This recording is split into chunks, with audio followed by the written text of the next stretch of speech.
Dans les annales d'Hollywood, certaines histoires sont si grandes qu'elles en deviennent mythiques.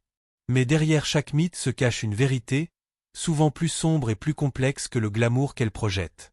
Il y a des moments de cinéma qui définissent une époque, qui choquent, qui fascinent et qui, des décennies plus tard, continuent de faire l'objet de débats houleux.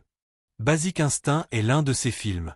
Son histoire n'est pas seulement celle d'un thriller érotique qui a battu tous les records au box-office. C'est l'histoire d'une actrice en devenir, d'un réalisateur visionnaire et d'une scène qui, en moins de 3 secondes, a déclenché une controverse qui résonne encore aujourd'hui. C'est le récit d'une gifle, d'une trahison supposée et de la fine ligne entre l'art et l'exploitation. Pour comprendre cette histoire, il faut se replonger dans l'atmosphère d'Hollywood au début des années 90. C'est une époque de transition. Les studios sont obsédés par les blockbusters, mais il y a encore une place pour les films d'auteur qui poussent les limites. Paul Verhoeven, le réalisateur néerlandais, est une figure de proue de cette vague.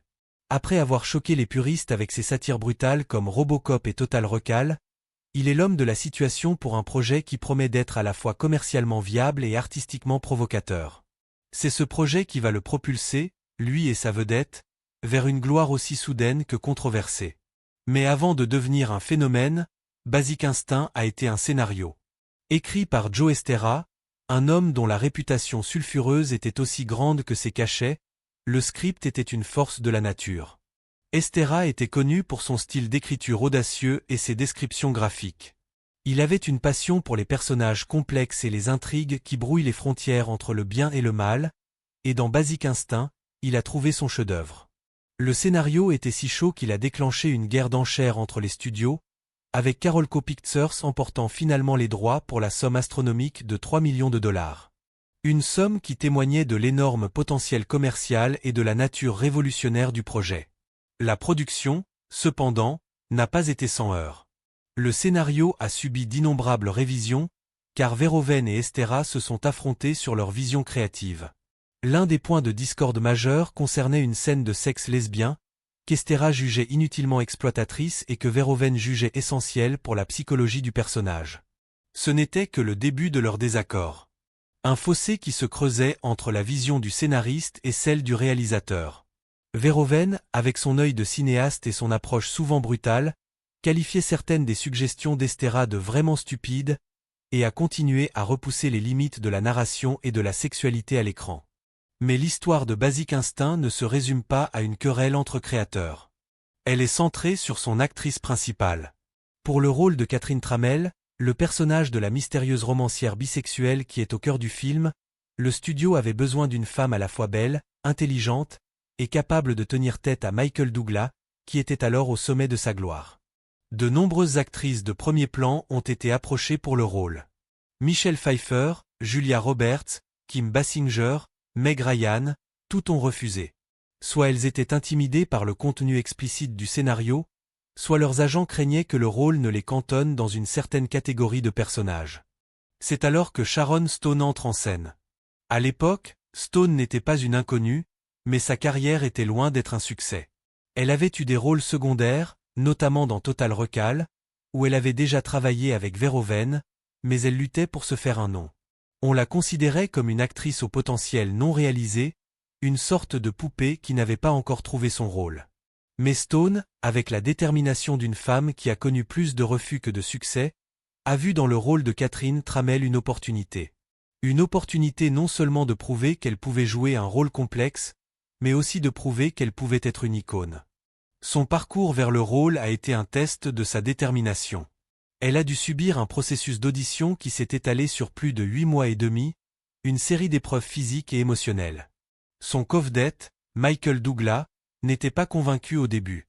Il craignait de partager l'écran avec un visage inconnu dans un film à gros enjeux. Mais l'intensité de Stone, son énergie brute, l'ont finalement convaincu. Douglas a plus tard déclaré « J'ai besoin de quelqu'un pour partager les risques de ce film. Je ne veux pas être tout seul là-haut, il va y avoir beaucoup de merde qui vole. » Et il avait raison. Le film, dès sa sortie, a déclenché une tempête. Il a suscité des débats, des controverses, des protestations. Les critiques étaient divisées. Certains ont loué le film pour son audace, sa cinématographie et la performance de Stone. D'autres l'ont qualifié de film d'exploitation, de porno de luxe, de film qui sacrifiait la narration au profit du sensationnalisme. Mais il n'y avait pas de consensus. C'est précisément cette controverse qui a propulsé le film au statut de succès commercial. Il a rapporté plus de 350 millions de dollars au box-office mondial, se classant comme le 4e film le plus rentable de 1992. Mais le plus grand scandale ne s'est pas déroulé dans les salles de cinéma. Il s'est déroulé sur le plateau et dans la salle de montage. La scène de l'interrogatoire est, sans aucun doute, le moment le plus emblématique du film. C'est une scène de tension psychologique et érotique, où Catherine Tramell, dans sa robe blanche, manipule et séduit les détectives qui l'interrogent. C'est à ce moment-là qu'elle croise et décroise les jambes, révélant qu'elle ne porte pas de sous-vêtements. C'est une scène qui a choqué le monde et a fait de Sharon Stone une icône. Mais derrière cette scène, il y a une histoire de trahison. Une histoire qui, des années plus tard, a été racontée en détail par Sharon Stone elle-même. Dans son autobiographie de 2021, The Beauty of Living Twice, Stone a offert un récit poignant et franc de ce qui s'est passé. Selon elle, on lui a demandé de retirer ses sous-vêtements, car il réfléchissait la lumière sur la caméra. On l'a rassuré en lui disant qu'on ne verrait rien. On ne voit rien, lui a-t-on dit, j'ai juste besoin que tu retires ta culotte parce que le blanc réfléchit la lumière. Ainsi nous savons que tu portes une culotte. C'était une promesse. Une promesse qui s'est avérée fausse. Stone a visionné la version finale de la scène pour la première fois dans une salle de projection remplie d'agents et d'avocats. Elle a vu son entrejambe exposée de manière explicite. Choquée, humiliée et se sentant profondément trahie, elle a raconté le moment d'émotion brute qui a suivi. Elle s'est levée et a giflé Paul Verhoeven au visage. Elle a quitté la salle en larmes, est montée dans sa voiture et a appelé son avocat. Les révélations de Stone ont sans cesse souligné son sentiment de violation. Elle affirmait qu'un moment crucial de la scène avait été filmé sans son consentement éclairé, malgré les assurances qu'on lui avait données. Son récit personnel dresse le portrait d'une artiste qui s'est sentie dépossédée non seulement de ses vêtements, mais aussi de son autonomie. La version de Paul Verhoeven, en revanche, est très différente. Le réalisateur a toujours défendu ses choix créatifs.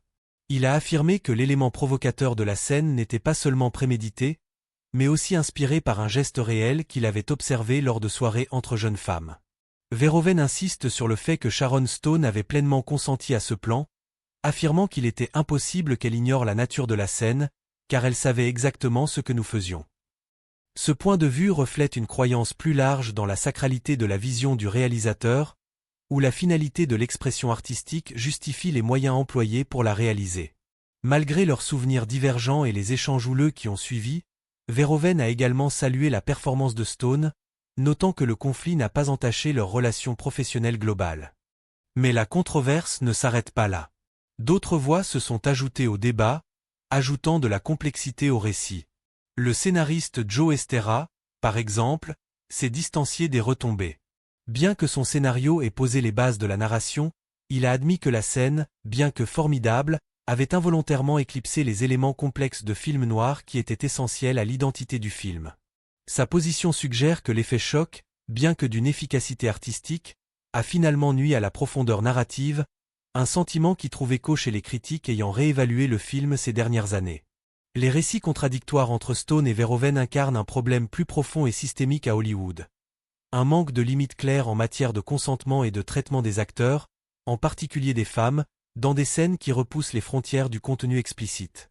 Les affirmations persistantes de Stone, selon lesquelles on l'a induite en erreur, ont déclenché de vifs débats sur la manipulation artistique et l'exploitation du talent féminin. Malgré ce moment explosif, Stone a finalement décidé de ne pas engager de poursuite judiciaire après avoir consulté son avocat. Elle a déclaré « Parce que c'était correct pour le film et pour le personnage, et parce qu'après tout, je l'ai fait ». Cette décision reflète une interaction complexe entre l'acceptation professionnelle de la forme finale du film et le regret personnel des circonstances ayant conduit à sa création. C'est une histoire de pouvoir, de confiance et de trahison, qui est devenue un point de référence dans les discussions sur le consentement dans le cinéma, soulevant des questions quant aux responsabilités des réalisateurs et des producteurs. L'héritage de Basic Instinct est aussi complexe que sa production. Ce qui était autrefois rejeté par certains comme un simple sensationnalisme est aujourd'hui apprécié pour son approche audacieuse de la sexualité et sa remise en question des formes narratives traditionnelles. Des universitaires l'ont même qualifié de chef-d'œuvre du néo-film noir qui joue avec et transgresse les règles narratives du genre, soulignant l'impact durable du film sur le style cinématographique et les conventions du genre. La réalisation de Basic Instinct n'est pas seulement l'histoire d'un film qui a ouvert de nouvelles voies en termes de contenu et de style.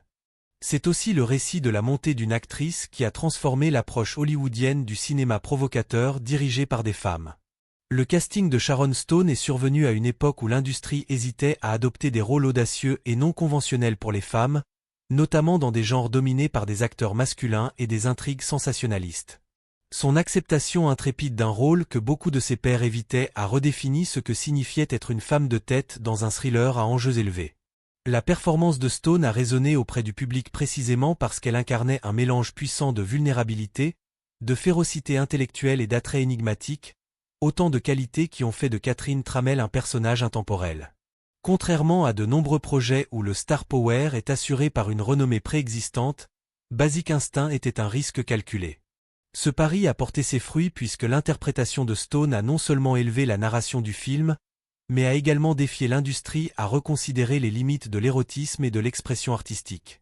Son parcours, passant d'une actrice relativement inconnue à une icône mondiale, est indissociable de l'impact du film sur la culture grand public. De plus, les disparités financières et créatives entre les vedettes du film soulignent les risques inhérents à de tels projets innovants. Alors que le salaire de plusieurs millions de dollars de Michael Douglas reflétait son statut établi, la rémunération plus modeste de 500 000 $ de Sharon Stone mettait en lumière la prudence initiale de l'industrie quant à son potentiel. Rétrospectivement, cette disparité souligne l'audace du projet et le caractère transformateur de la performance finale de Stone. La controverse entourant la scène de l'interrogatoire a eu des répercussions bien au-delà des tensions immédiates entre Stone et Verhoeven. Elle est devenue un point de référence dans les discussions sur le consentement dans le cinéma. Le débat aborde également des enjeux plus larges liés au pouvoir, au contrôle et aux limites éthiques de l'expression artistique. Les mots de Stone, j'ai eu l'impression qu'ils auraient pu simplement engager un covedette talentueux, quelqu'un qui saurait jouer une scène et se souvenir de ses répliques, exprime sa frustration face aux pratiques de l'industrie qui laissent souvent les femmes vulnérables à de telles violations de confiance. Cette fameuse scène continue d'alimenter le débat sur la fine ligne entre un cinéma audacieux et le respect du consentement d'un acteur. Les allégations de trahison de Sharon Stone s'opposent à la défense par Paul Verhoeven de sa vision artistique, nous laissant nous interroger. Repousser les limites artistiques justifie-t-il parfois de compromettre l'autonomie d'un interprète? Ou ces controverses révèlent-elles des problèmes plus profonds dans le traitement des femmes à Hollywood? Le cinéma peut-il être à la fois provocateur et éthique? Ou ces controverses montrent-elles que nous avons encore beaucoup de chemin à parcourir?